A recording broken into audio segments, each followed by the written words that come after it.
aí, tudo bem?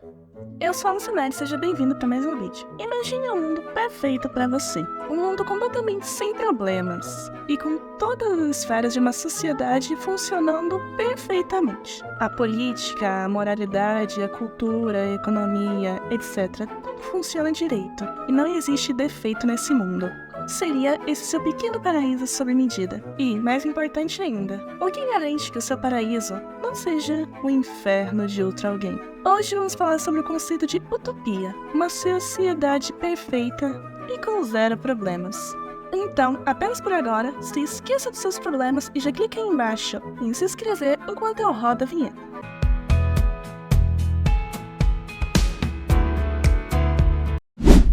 Esse é o TED Talks Utopia. Utopia é um conceito criado no século XIX pelo escritor Thomas More. Popularmente, é definido como um determinado lugar, que pode ser uma cidade, um mundo, uma realidade paralela, mas uma sociedade perfeita. Todos seus habitantes vivem felizes e em harmonia. Não existem problemas sociais. Todos são capazes de tudo e o que é importante funciona como deveria. O curioso é que essa interpretação nunca foi o que More queria que fosse. Quando ele criou a palavra utopia, ele baseou o nome em duas palavras gregas. Utopia, que significa lugar nenhum, e eutopia, que significa lugar bom. Ou seja, ele pegou a parte em comum das duas palavras, utopia, para fazer um trocadilho. Um lugar bom é lugar nenhum. Um comentário um pouco cínico, talvez, mas essa foi a intenção. E talvez Thomas More não esteja totalmente errado ao dizer que um lugar perfeito é um lugar que não existe. Afinal, como você pode determinar o que é bom para todo mundo quando bom é um conceito relativo?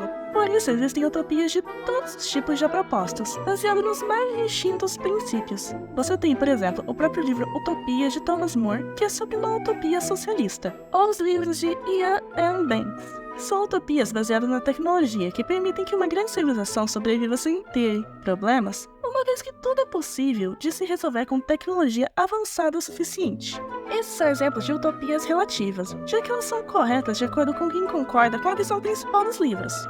Se uma pessoa for antissocialista ou anti-tecnologia, facilmente ela poderia dizer que prefere morrer do que ir para esses lugares supostamente perfeitos. Por causa desse conceito ser muito vago e relativo, não é incomum a construção de uma utopia ser usada para criticar ou desconstruir algum elemento do mundo real. Ou seja, a utopia ser usada como uma crítica social, um uso político do conceito de utopia, onde o escritor se pergunta o que é preciso construir e o que é preciso retirar da nossa sociedade atual para que ela fique perfeita, e constrói um universo inteiro baseado nessa resposta. Por exemplo, Temícera, a Ilha da Mulher Maravilha, é uma utopia baseada no mito das Amazonas da mitologia grega, uma sociedade feita inteiramente de mulheres dedicadas a construir um lugar de paz e tranquilidade para si mesmas. Elas se dedicam ao treinamento militar e a um estilo de vida rústico e simples, como nas antigas cidades-estados gregas. Mas, claro, esse estilo de vida de aparência paradisíaca vem com um preço. Em troca dessa vida tranquila, essas mulheres juram viver para sempre isoladas do resto do mundo, sem interagir com pessoas de fora, especialmente com homens, para proteger o seu estilo de vida da ação dos outros. Pelo menos até a Mulher Maravilha fugir de lá, né? Mas isso é história para outro dia. O ponto é que a Ilha da Mulher Maravilha, a Ilha Paraíso, Temícera, é um lugar que as Amazonas se esforçam para que seja intocado para as pessoas além delas, porque elas acreditam que perderiam essa tranquilidade e essa paz se tivessem que lidar com pessoas de fora querendo obter um pedaço desse lugar. Isso entra em outra questão sobre as utopias. As utopias, os lugares perfeitos, são perfeitos por conta do sistema funcional e avançado que as mantém unidas, ou elas são criadas porque só pessoas boas, que servem às regras e não fazem nada de errado, são as que criam as utopias em primeiro lugar. Em outras palavras, a utopia é formada pelas regras que todos seguem ou pela atitude das pessoas? É o governo ou são as pessoas que criam uma sociedade perfeita? Porque, dependendo de que ponto de vista a história abordar sobre isso, eu acho que se pode chegar no centro da questão mais pertinente sobre as utopias. Qual é o preço que você paga em troca dessa sociedade perfeita? Se você for da opinião que a perfeição da utopia vem do seu funcionamento interno, do seu sistema inerente funcional, você precisa, em primeiro lugar, definir qual é essa forma de sistema político e social que é capaz de se tornar tão perfeito assim. Em segundo lugar, instalar essa forma de governo e garantir que ele nunca caia e continue sempre bom. Embora pareça fácil na teoria, lembre-se de que existem pessoas defensoras de toda forma de governo. Então, se esse governo está preso com pessoas que são contra esse governo, e para a utopia continuar esse sistema não pode sair do poder, o conflito entre as duas partes é inevitável. Então seria só uma questão de tempo até alguém tentar derrubar este governo. E o governo teria que lutar para se manter. Ou seja, o preço dessa sociedade ideal seria um governo opressivo e restritivo, que força todos a se conformar com as regras que criarem, tudo em nome do suposto bem maior. As regras do governo teriam que ser obrigatórias, mesmo para aqueles que não concordam com elas. Caso contrário, a utopia colapsaria, se ela for realmente resultado dessas regras. Um exemplo dessa forma de utopia seria, por exemplo, o livro Admirável Mundo Novo. Embora normalmente seja considerado uma distopia, ou seja, o contrário de uma utopia, os personagens principais, assim como os responsáveis pelo governo daquele lugar, consideram o mundo como uma utopia. E do ponto de vista dos personagens principais, é fácil ver por quê. Dentro da sociedade do romance, não existem problemas sociais, não existe pobreza ou guerra, e as pessoas são sempre felizes. Mas isso vem com sacrifícios, como eu já disse antes. O governo vigilante do Estado Novo, que são os líderes desse mundo, decidiram que a chave para a felicidade seria retirar absolutamente todas as possíveis causas da infelicidade do mundo. Com essa espécie de culto da felicidade, as pessoas vivem em um perpétuo hedonismo. Elas são condicionadas a não se importar com os outros em nível pessoal, e a ver as pessoas de classes sociais diferentes como menos do que humanos. Any delta is much brighter than epsilons like those. That's one of the wonderful things about being a gamma. We're not too stupid and we're not too bright. To be a gamma is to be just right. Eles são estimulados a cada vez mais produzir e consumir, para que não tenham tempo de pensar em mais nada. Uma vida baseada apenas na gratificação instantânea e o prazer imediato. É uma vida tranquila e feliz, fato. Mas o romance demonstra que, ao mesmo tempo, essa sociedade é realmente muito autoritária e alienante. Porque o custo de manter esse suposto paraíso é que o governo retira a capacidade das pessoas de questioná-lo. E as poucas pessoas que têm consciência da verdadeira natureza dos líderes mundiais são exilados em linhas desertas. E esse ciclo perpétuo de prazer e gratificação mantém a sociedade estagnada. Porque o romance observa que, infelizmente, o progresso da humanidade muitas vezes só surge do sofrimento e da necessidade. Então, a crítica que eu quero fazer é que, se a utopia é formada pelo governo, o preço é que esse governo precisa se manter no poder a todo custo contra os demais. E a todo custo mesmo. O que conduz à questão de até onde o governo pode ir sem o custo se tornar alto demais a pagar e a utopia se tornar insustentável. Porque afinal, como pode ser uma utopia perfeita se ela vem de eliminar todos aqueles que possam possivelmente ser uma ameaça a esse mesmo sistema que mantém essa utopia?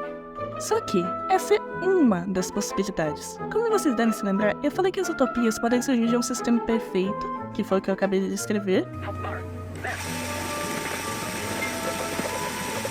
ou da índole das pessoas. Supostamente, pessoas honestas que nunca se desviam das regras tornariam uma sociedade boa, sem ser necessário qualquer sistema que aplicasse as regras. Como disse Thomas Jefferson, presidente dos Estados Unidos do século XVIII, quando os homens são éticos, as leis são desnecessárias. Quando os homens são corruptos, as leis são inúteis. Se você tomar essa premissa como verdade, então pessoas virtuosas são o que fazem uma sociedade ser perfeita. Sem a necessidade de um grande sistema de governo ou qualquer outra instituição impondo as regras e mantendo a paz. Um exemplo particularmente pungente disso é o romance Horizonte Perdido, que já foi adaptado 2 vezes para o cinema. É a história de um grupo de viajantes europeus que viajavam até a China, mas o avião deles cai em algum lugar do Himalaia, e eles acabam em um pequeno vilarejo paradisíaco no meio das montanhas, povoada por monges tibetanos. Os habitantes da ilha são gentis o suficiente para oferecer abrigo e comida, e o lugar é pacífico e feliz o suficiente para fazê-los ficar. Mas os monges avisam que tem uma condição para ficarem lá. Se eles decidirem ficar, eles não podem mais sair.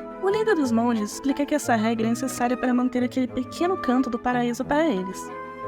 Pois o mundo de fora é tão corrupto, violento e horrível que a interação entre a vila e as pessoas de fora corromperia as pessoas que vivem lá. Isto é, se a utopia só é perfeita por conta das pessoas que vivem lá, o custo dessa utopia é separar para sempre essas supostas almas virtuosas das pessoas ruins. O que significaria que, apesar de ser supostamente uma utopia, essa é uma utopia condicional. Porque se ela depende das pessoas que fazem parte, a utopia é para poucos. A utopia não é devida para todo mundo. E o preço da utopia para alguns poucos privilegiados seria o completo isolamento e alienação entre as duas partes. pior de manter esse isolamento da sociedade entre as pessoas boas, entre aspas, né? Daquelas pessoas que poderiam estragar a sociedade, é que uma história que afirma esse tipo de moral seria bem prejudicial. Imagine só, um livro que basicamente diz que uma sociedade boa e justa só é possível para um único grupo, único e específico de pessoas, em vez de algo que seria um direito universal. Isso certamente seria uma sociedade tão falha quanto as que existem do lado de fora, aquelas supostamente corruptas e horríveis. A crítica a esse modelo de utopia é que ela é baseada em uma suposta divisão do mundo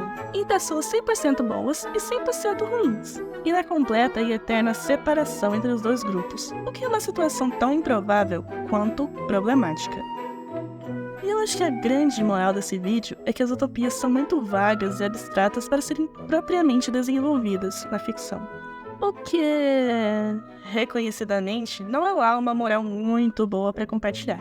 Eu acho que é uma discussão interessante para você pensar sobre como o bem e a perfeição são relativos. Não é um conceito universal de qual é o melhor sistema para se viver ou como se erradicar a infelicidade. E por isso é impossível dizer como seria um mundo ideal. Mas me diga aí nos comentários o que você achou desse vídeo. Me desculpe por qualquer crise existencial que possa ter dado em você. Muito obrigada por assistir até aqui. Se inscreva e ative o sininho para mais vídeos como esse. Dê um like e compartilhe para o meu canal ter mais exposição. Lembre-se que o canal da Almoça Nerd só depende de você. Sai vídeo todo domingo às 10 horas da manhã e até nos encontrarmos de novo aqui na semana que vem, nesse mesmo horário e nesse mesmo canal. Moça Nerd desliga. Tchauzinho.